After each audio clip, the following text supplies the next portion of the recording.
ابلیس کا اللہ تعالیٰ کو چیلنج اور ابلیس کی قیادت میں تاریخ کی سب سے پہلی جنگ۔ اللہم اعنی علی ذکرک و شکرک و حسن عبادتک۔ السلام علیکم ورحمۃ اللہ وبرکاتہ۔ محترم ناظرین کرام، آئیے ان حقائق کو تاریخ کے آئینے میں جاننے کی کوشش کرتے ہیں، لیکن اس سے پہلے یہ ضرور جان لیں کہ اس ویڈیو کی بعض معلومات کا شرعی دلائل پر انحصار ہے اور بعض معلومات کا کتابوں پر انحصار ہے، لیکن یہ معلومات عجیب و غریب چیزوں پر منحصر ہے۔ اس لیے آپ ضرور اس ویڈیو کے اندر نئی اور بہت زیادہ دلچسپ معلومات پائیں گے۔ جیسا کہ ہم نے شروع میں آپ کو متوجہ کیا، اللہ تعالیٰ نے سومیہ یعنی جن کے باپ کو آدم علیہ السلام کی پیدائش سے 2000 سال پہلے پیدا کیا۔ پھر اللہ تعالیٰ نے سومیہ کو مخاطب کر کے کہا، کیا تمہاری کوئی خواہش ہے؟ اس نے کہا، میری خواہش یہ ہے کہ ہم لوگوں کو دیکھیں لیکن لوگ ہمیں نہ دیکھ سکیں، ہمیں زمین میں دفن کیا جائے، ہم لوگوں میں بوڑھے ہوں لیکن جب موت آئے تو ہم جوان ہوں۔ اللہ تعالیٰ نے اس کی یہ خواہش پوری کر دی، اس کو زمین میں ٹھہرایا، جو چیز وہ چاہتا تھا وہ سب اس کو ملا۔ اس سے یہ بات بھی پتہ چلتی ہے کہ جنات نے زمین پر سب سے پہلے اللہ تعالیٰ کی عبادت کی۔ اس بات کو عبداللہ بن عباس رضی اللہ تعالی عنہ نے بھی بیان کیا ہے، جو جنات کی تاریخ کی مستند کتابوں میں مذکور ہے۔ جنات نے زمین پر آ کر کچھ عرصے بعد فتنہ فساد برپا کر دیا، قتل و غارت کے ذریعے زمین کو خون آلود کر دیا، ظلم و فساد میں اتنا بڑھ گئے کہ اپنے ایک بادشاہ یوسف کو بھی ناحق قتل کر دیا۔ اس ظلم و ستم کو ختم کرنے کے لیے اللہ تعالیٰ نے دنیاوی آسمان سے فرشتوں کی ایک فوج بھیجی۔ فرشتوں نے آ کر ان ظالم جنات کو مارا، پیٹا، ان میں سے بعض کو قتل کیا تو بعض سمندر کے جزیروں کی طرف بھاگ گئے۔ لیکن فرشتوں کے ہاتھ جنات کا ایک بچہ آتا ہے جس کو عزازیل یا ابلیس کے نام سے جانا جاتا ہے۔ انہوں نے اسے قیدی بنایا۔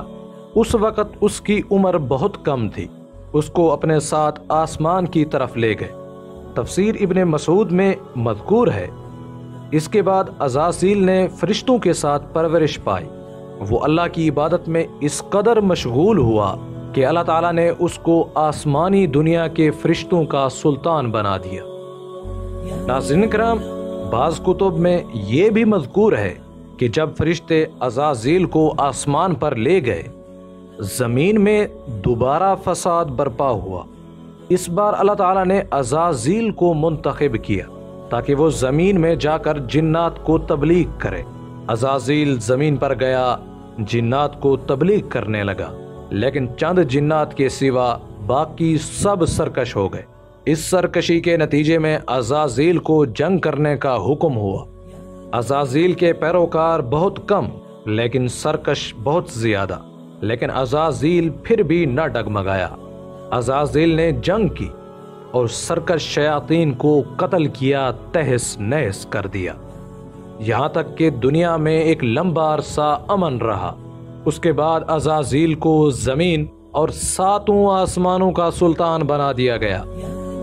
لیکن امتحان تو سبھی کا ہوتا ہے، اور اس بار باری تھی عزازیل کی۔ اللہ تعالیٰ نے اس کا امتحان لینا چاہا۔ وہ امتحان کیا تھا؟ ہوا کچھ یوں کہ اللہ تعالیٰ نے تمام فرشتوں کو جمع کیا، لیکن عزازیل کو اس مجلس میں شرکت سے محروم رکھا، بلکہ اس کو خبر تک بھی نہ ہوئی۔ اللہ تعالیٰ نے اس مجلس میں فرمایا کہ میں انسان کو پیدا کرنے والا ہوں جن کو میں زمین کی طرف بھیجوں گا۔ فرشتے تعجب سے کہنے لگے، اے اللہ، کیا ہم تیری عبادت کے لیے کافی نہیں ہیں؟ انسان بھی زمین پر جا کر فتنہ فساد برپا کریں گے۔ اے ہمارے مالک، آپ ان کو کیوں بھیجنا چاہتے ہیں؟ اللہ تعالیٰ نے فرمایا، جو میں جانتا ہوں وہ تم نہیں جانتے۔ اللہ تعالیٰ کا فیصلہ اٹل تھا۔ اللہ تعالیٰ نے آدم علیہ السلام کو پیدا کیا، پھر فرشتوں کو جمع کیا، اور اس مرتبہ عزازیل کو بھی بلایا گیا۔ عزازیل تکبر کا شکار تھا کیونکہ وہ سلطان تھا۔ چنانچہ جب اللہ کی طرف سے آدم علیہ السلام کو سجدہ کرنے کا حکم ہوا تو اس کا چہرہ فک ہو گیا، وہ ہکا بکا رہ گیا کہ زمین کی بادشاہت اب اس کے ہاتھ سے جانے والی ہے۔ زمین کی بادشاہت اس مخلوق کو کیسے دی جا سکتی ہے جو مٹی سے بنائی گئی ہو؟ سو اللہ تعالیٰ نے جب اس کو سجدہ کرنے کا حکم دیا تو اس نے صاف انکار کیا۔ اللہ تعالیٰ نے اس سے انکار کی وجہ پوچھی تو وہ مغرور ہو کر کہنے لگا انا خیر منہ خلقتنی من نار وخلقتنی من طین، یعنی میں آدم علیہ السلام سے کہیں بہتر ہوں، میری پیدائش آگ کی ہے۔ اللہ تعالیٰ نے اس کو اس گستاخی کی یہ سزا دی کہ اپنے قرب سے دھتکار دیا۔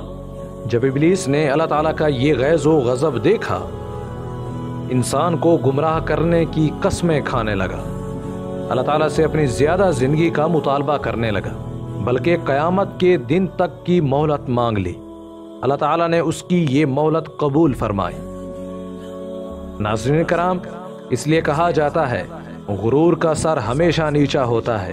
عزازیل جو کہ سلطانوں کا سلطان تھا، ایک غرور نے اس کو لعنت زدہ بنا دیا۔ وہ اتنا ذلیل ہوا کہ انسان، فرشتے، تمام مخلوقات اس کو ذلیل سمجھتی ہیں۔ ہم اور آپ کیا چیز ہے جو اللہ کے سجدے سے انکار کریں؟ 5 مرتبہ اللہ بلائے آ جاؤ آ جاؤ میری عبادت کی طرف، لیکن پھر بھی ہمارے قدم اللہ کی طرف نہ بڑھے۔ کیا ہم شیطان سے بھی بدتر ٹھہرے؟ دعا کرتے ہیں کہ اللہ تعالیٰ ہمیں دین کی صحیح سمجھ عطا فرمائے اور اس پر عمل کرنے کی اور اس کو دوسروں تک پہنچانے کی توفیق عطا فرمائے۔ امید کرتے ہیں کہ یہ ویڈیو آپ کے علم اضافے کا سبب بنی ہوگی۔ اگر یہ ویڈیو آپ کو اچھی لگی تو اسے لائک کریں اور شیئر بھی کر دیں۔ ملتے ہیں ایک نئے ویڈیو کے ساتھ، تب تک کے لیے اجازت دیں۔ السلام علیکم ورحمۃ اللہ وبرکاتہ۔